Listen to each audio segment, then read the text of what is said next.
보지 않고도 믿는 자가 되자라는 제목으로 말씀 증거하도록 하겠습니다. 보지 않고도 믿는 자가 되자. 11장 20절부터 21절까지 말씀 보시면 예수님께서 고라신과 벳세다에 대해서 심판을 선포하십니다.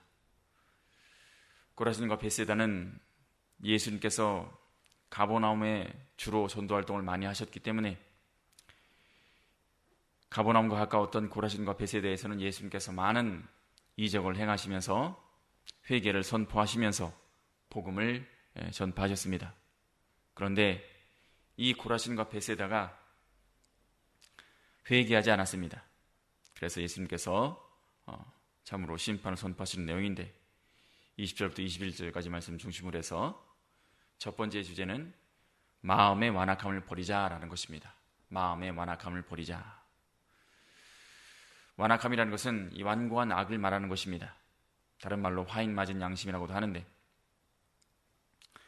예수님께서는 참으로 이 고라신과 벳세다에 많은 공을 들이시며 전도를 하셨지만 많은 이적을 그곳 사람들이 보았지만 예수님께서 행하신 이적을 다른 동네보다 많이 보고 나서도 이 마을 사람들은 회개하지 않았습니다. 그래서 예수님께서는 그들의 완악함을 보고 이렇게 심판을 선포하십니다. 이 두 도시 고라신과 벳세다에 비유된 도시가 이 구약시대에 나오는 두로와 시돈이라는 이방 도시입니다. 두로와 시돈은 복음을 듣지 못했습니다. 자기들의 죄와 음행과 그런 것으로 우상숭배로 멸망했지만 고라신과 벳세다는 그것과는 비교가 안 될 정도로 예수님의 많은 권능을 목도했지만 그러나 결국 믿지 않고 멸망해버렸습니다. 예수님께 지금 당장 큰 책망을 받았는데 이렇게 하나님이 은혜로운 역사를 많이 보여주셨을 때 그때 회개를 해야 합니다. 믿을 만한 증거를 많이 보여주셨음에도 불구하고 회개하지 않고 돌이키지 않으면 하나님의 책망이 그만큼 더 크다는 것을 우리는 알아야 하는 것입니다. 22절에 보시면 예수님께서 심판날에 두로와 시돈이 너희보다 견디기 쉬우리라. 그만큼 이 고라신과 벳세다에 대한 심판이 클 것을 예수님께서는 엄중히 경고하고 계십니다. 한 가지 우리가 또 여기서 알아야 할 것은 심판에도 이 경중이 있다는 것입니다. 형벌에는 분명히 경중이 있는데 두로와 시돈은 예수님의 권능을 보지 못하고 멸망했습니다. 하지만 고라신과 벳세다는 하나님의 많은 권능을 보고도 끝내 회개하지 않았기 때문에 이 두 도시 두로와 시돈보다 훨씬 더 큰 멸망을 당하게 될 것을 말씀하시는 것입니다. 이 법칙은 사람에게도 그대로 적용됩니다. 사람도 하나님의 큰 권능을 보고 기적을 보았음에도 불구하고 회개하지 못하는 사람은 그만큼 더 완악한 사람이기 때문에 심령에 더 큰 고통이 있습니다. 믿는 사람이라면 심령에 더 큰 고통이 있어서 결국은 하나님께서 그를 돌이키게 하시겠지만 안 믿는 사람은 더 큰 악으로 말미암아 결국은 멸망하게 되는 것입니다. 하나님의 형벌에는 분명히 차등이 있습니다. 지옥이라고 다 똑같은 지옥이 아니고 큰 죄인은 큰 벌을 받을 것이고 작은 죄인은 또 그보다는 작은 벌을 받게 될 것입니다. 천국에도 이 세상에서 인격이 많이 자라고 하나님께 크게 쓰임 받은 사람은 더 좋은 면류관을 받을 것이고 그렇지 않은 사람은 겨우 부끄러운 구원을 받게 될 것입니다. 우리가 사실 기적을 보면 믿을 수 있겠다. 많은 사람들이 보는 것이 믿는 것이다. 영어 속담에도 있듯이 그렇게 말하지만 사실 대부분의 사람들은 하나님께서 기적을 많이 보여주어도 그것을 믿지 못합니다. 완악한 사람은 아무리 확실한 기적을 보여주어도 금방 잊어버리고 또 인본주의적인 눈으로 보기 때문에 쉽게 인정하려 하지 않습니다. 그러나 보지 못하고도 믿는 것이 더 큰 복이다라고 말씀하십니다. 예수님께서는 요한복음 20장 29절에 보지 않고 믿는 자가 더 복이 있다라고 말씀하십니다. 보지 않고 믿는 자는 성령 하나님의 은혜를 입은 자입니다.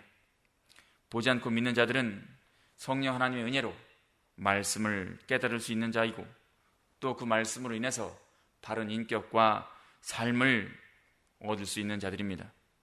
이렇게 참된 회개와 믿음, 이것은 말씀을 보지 않고 성령 하나님의 은혜로 얻을 수가 있다는 것입니다. 사실 눈으로 보는 것, 환상이나 음성은 하나님뿐만이 아니라 마귀도 얼마든지 보여줄 수 있는 거기 때문에 우리는 그런 것을 조심해야 됩니다. 눈으로 보는 기적, 이런 것 따라가다는 나중에는 참으로 위험한 상황에 놓일 수가 있다는 것입니다. 우리는 그 무엇보다도 말씀을 가장 중요시 여겨야 할 것입니다. 두 번째, 23절부터 24절까지 보시면 가버나움아 내가 하늘에까지 높아지겠느냐 음부에까지 낮아지리라. 내게서 행한 모든 권능을 소돔에서 행하였다면 그 성이 오늘까지 있었으리라. 이번에는 이 두로와 시돈이 아니라 소돔을 가버나움과 빗대어서 말씀하십니다. 이 가버나움이라는 것은 조금 전에 말씀드렸듯이 예수님께서 주로 활동하셨던 전도무리였습니다. 이 23절부터 24절까지 말씀 중심으로 해서 두 번째 주제는 세상 지식보다 하나님 말씀을 우선하자라는 것입니다. 세상 지식보다 하나님 말씀을 우선하자. 이 가버나움 사람들은 예수님의 가족을 잘 알고 있었습니다. 그래서 예수님께서 목수 요셉의 아들인 것과 또 그 모친 마리아와 형제들을 잘 알고 있었기 때문에 예수님을 메시아로 인정하기가 그만큼 더 어려웠을 것입니다. 육신적인 면으로 선입감이 너무나 많았기 때문에 우리 곁에서 자란 저가 어떻게 그리스도가 되겠느냐, 메시아가 되겠느냐, 저 형제는 내 친구고 저 부모도 내가 잘 아는 사람인데 어떻게 저가 메시아가 되겠느냐, 이렇게 선입감 때문에, 인본주의적인 지식 때문에, 세상 편입견 때문에 예수님을 인정하지 못했던 것입니다. 이렇게 사람들이 인본주의적인 지식, 세상 지식이 오히려 신앙을 방해할 수가 있습니다. 우리는 세상 지식보다 성경 지식을 우선해야 하는 것입니다. 하나님 말씀이 모든 지식의 근본인 것입니다. 모든 보이는 것은 보이지 않는 것이 그 원인인 것입니다. 잠언 1장 7절 말씀에 여호와를 경외하는 것이 지식의 근본이오늘 미련한 자는 지혜와 훈계를 멸시하느니라 라고 말씀하십니다. 하나님 말씀이 그 무엇보다 우선시되어야 함에도 불구하고 우리는 하나님 말씀조차도 세상 지식으로 판단하려고 할 때가 많습니다. 나도 모르는 사이에 어떻게 이런 일이 있을 수 있는가? 이것은 해석을 달리해야 한다. 이렇게 하나님 말씀을 자기 멋대로 재단하고 맙니다.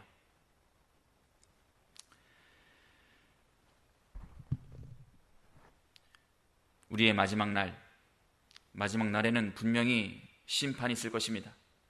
백보자 심판이라고 하는 이 마지막 심판, 이 심판날은 우리에게 분명히 있을 것입니다. 그날에는 산자들과 죽은 자들이 함께 예수님 앞에서 심판을 받는데 믿지 않는 자들은 믿지 않는 것 때문에 심판을 받고 믿은 자들은 세상에서 행한 것 때문에 또한 각자 심판을 받을 것입니다. 자신의 모든 행위를 심판대 앞에서 말해야 하는데 선한 행위, 악한 행위, 하나님께서는 공평하게 심판을 하실 것입니다. 우리는 그것을 분명히 알아야 되는데 이 심판, 마지막 심판이 있기 전에도 우리에게는 믿는 자들에게는 징계라는 것이 있습니다. 하나님의 징계, 삶 가운데 고난이 있을 수 있는데 그러나 우리에게 모든 닥쳐오는 고난이 꼭 심판이 아니라는 것을 우리는 알아야 합니다. 하나님께서 우리에게 더 좋은 것을 보여주시기 위해서 혹은 기도하라고, 말씀 생활하라고, 뭔가 삶의 빛을 비춰주시기 위해서 우리에게 고난이라는 선물을 주실 때가 있다는 것입니다. 물론 믿음을 연단하기 위해서 주시는 시련도 있을 수 있지만 우리는 어느 때든지 간에 하나님께서 우리에게 뭔가 새로운 것을 보여줄 때는 하나님을 원망하지 말고 우선은 회개할 거리를 찾아서 모두 다 회개할 것입니다. 그리하면 보다 더 깨끗한 마음으로 하나님의 영을 우리가 만날 수가 있는 것입니다. 영의 인도를 우리가 받을 수가 있는 것입니다. 우리가 더 깨끗해져야 하나님 가까이 나아갈 수가 있는데 우리는 우리의 이 지금 고난, 이 고난마저도 하나님께서 나에게 주시는 한 가지 빛이라는 것을 알고, 말씀이라는 것을 알고 더욱더 하나님의 말씀에 귀를 기울여야 한다는 것입니다. 세상에 사람의 힘으로 해결할 수 있는 일이 해결할 수 없는 일이 너무나 많습니다. 도저히 아무리 좋은 의사라도, 아무리 많은 돈으로도 해결할 수 없는 일이라면 그것은 분명히 우리를 향한 하나님의 부르시는 음성인 것입니다. 오늘 이 자리가 바로 하나님이 부르시는 음성일 수도 있고, 바로 지금 자리에서 깨어나서 일어나라는 하나님의 부르심일 수가 있습니다. 믿음은 보이지 않는 것을 보이게 합니다. 우리가 무엇이든지 믿음으로 반응할 때 하나님께서는 우리의 삶의 새 길을 열어주실 것입니다. 우리는 기도를 통해서, 하나님의 불러주시는 음성을 통해서 하나님의 뜻을 찾고 삶 가운데서 영혼의 안식을 누리고 또 영원한 안식을 누려야 하겠습니다. 기도하시겠습니다.